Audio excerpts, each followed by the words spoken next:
మేడారంలో నూతనంగా ఏర్పాటైన మేడారం ట్రస్ట్ బోర్డు నూతన కమిటీ ప్రమాణ స్వీకారానికి ముఖ్య అతిథిగా హాజరైన మంత్రి ధనసరి అనసూయ సీతక్క ఈ సందర్భంగా మాట్లాడుతూ మేడారం జాతరకు వచ్చే భక్తులకు అసౌకర్యాలు కలగకుండా అన్ని ఏర్పాట్లు రాష్ట్ర ప్రభుత్వం చేసిందని, గత నెల రోజులుగా భక్తులు లక్షలాదిగా తల్లులను దర్శించుకోవడానికి వస్తున్నారని, జాతర సమీపిస్తున్న నేపథ్యంలో మా అధికారులు అన్ని విధాలుగా సిద్ధంగా ఉన్నారని, నూతన కమిటీ చైర్మన్ మరియు డైరెక్టర్లు అందరినీ సమన్వయం చేసుకుని జాతర విజయవంతం చేయాలని చైర్మన్ గా బాధ్యతలు చేపట్టిన అర్రెం లచ్చు పటేల్ తో పాటు డైరెక్టర్లకు శుభాకాంక్షలు తెలిపారు. తీసుకొచ్చుకుంటే బాగుంటుంది. ఈసారి ఎండలు ఎక్కువ ఉన్నాయి కాబట్టి వారికి అందరికీ విజ్ఞప్తి చేస్తున్నా, ఈ జాతరలో ఎంతమంది సేవకులైనా తక్కువే కాబట్టి మీరు ఫుడ్ అరేంజ్ చేసి మంచి ఫుడ్ అంటే వాళ్ళని ఇబ్బంది కలగకుండా, మేము వేరే బిర్యానీలు కాదు, అట్లాంటి పులిహోర కానీ డ్రింకింగ్ వాటర్ కానీ మజ్జిగ పొట్లాలు కానీ ప్యాకెట్స్ కానీ అట్లాంటివి కూడా సప్లై చేయడానికి మేము ఆహ్వానిస్తాం. ఏదున్నా తల్లి సమ్మక్క అన్నది ఈ సమ్మక్క పెంచింది, అట్లా అయిపోయింది. అమ్మ నాన్న ఇద్దరు కూడా సమ్మయ్య సమ్మక్క, అన్న పేరు కూడా సాంబన్న, నా పేరే కొద్దిగా ఉంది కానీ ఆ ఉద్యమంలో సానే కలిసి వచ్చేటట్టుగా సీతక్క వచ్చేసింది కాబట్టి మరి ఆ సమ్మక్క కడుపున పుట్టినందుకు ఈ సమ్మక్క సన్నిధిలో ఈ స్థాయి వరకు ఎదగడానికి ప్రజలు ఆ తల్లులు నాకు ఇంత గొప్పగా అవకాశం ఇచ్చిన ఈ యొక్క జీవితాంతము ఆ తల్లులకు సేవ చేస్తా, ప్రజలకు సేవ చేస్తాం. దాదాపుగా వాటర్ అనేది ఎక్కువ ఈసారి ఎక్కువ ఇస్తున్నాం, ఎండాకాలం కూడా ఎక్కువ వస్తుంది. ఇప్పటికే లక్నవరం వాగులో నుంచి లక్నవరం చెరువులో నుంచి కూడా నీళ్లు విడుదల చేసి 2 days అవుతుంది, అవి వస్తున్నాయి.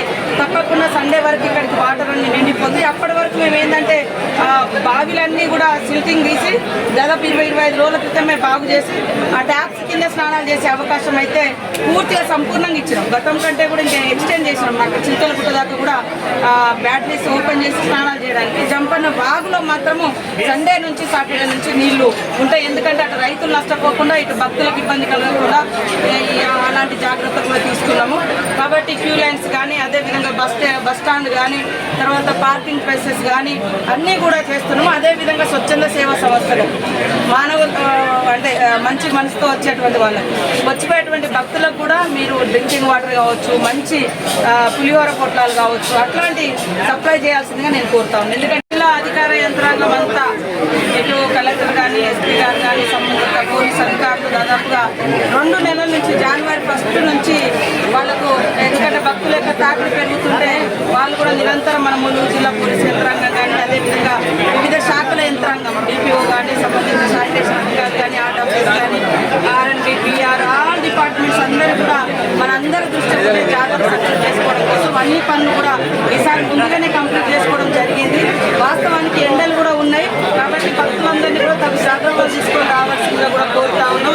గతంలో మనం ఎప్పుడు కూడా ఇంత పెద్ద ఎత్తున భక్తులు ఇంత ముందు వచ్చినటువంటి దాఖలాలే ఒక్కొక్క రోజు 10 లక్షల మంది 5 లక్షల మంది వస్తూ ఉన్నారు. నిన్న మండపల్లిగ పండుగతోటి మరి పండుగ స్టార్ట్ అయింది, నిన్నతో పండుగ స్టార్ట్ అయింది. నెక్స్ట్ మరి వచ్చేటువంటి జాతర అంటే బుధవారం బేస్తవారం రోజు నిండు పండుగ సమ్మక్క తల్లి 2 ఏళ్ల తర్వాత వనంలో నుంచి జనంలోకి వచ్చేటువంటి మహాఘట్టం, మనం ఎందరం ఎదురు చూసేటువంటి మహాఘట్టం మరొక వారం రోజుల్లోనే ఉంది. సో ఈ రోజు కూడా మేము అంటే ట్రస్ట్ బోర్డు కమిటీ ప్రమాణ స్వీకారం కూడా పెట్టుకోవడం జరిగింది. వాళ్ళు కూడా డైరెక్టర్లు అందరూ కూడా మొక్కులు చెల్లించుకొని ఇప్పుడు ప్రమాణ స్వీకార కార్యక్రమం చేస్తూ ఉన్నాం. ఏమన్నా చిన్న చిన్న ప్రాబ్లమ్స్ ఉన్నా కూడా మేము ఎప్పటికప్పుడు అధికారుల నుంచి అంటే భక్తుల నుంచి కూడా ఫీడ్బ్యాక్ తీసుకోవడం కోసం మరి సంబంధిత పోలీస్ అధికారులు, కలెక్టర్ గారు, ఇతర డిపార్ట్మెంట్స్ వారిని కూడా నియమించడం జరిగింది. వారందరూ కూడా ఫీడ్బ్యాక్ తీసుకుంటూ ఆ తప్పులు జరగకుండా సరి చేసుకుంటాం.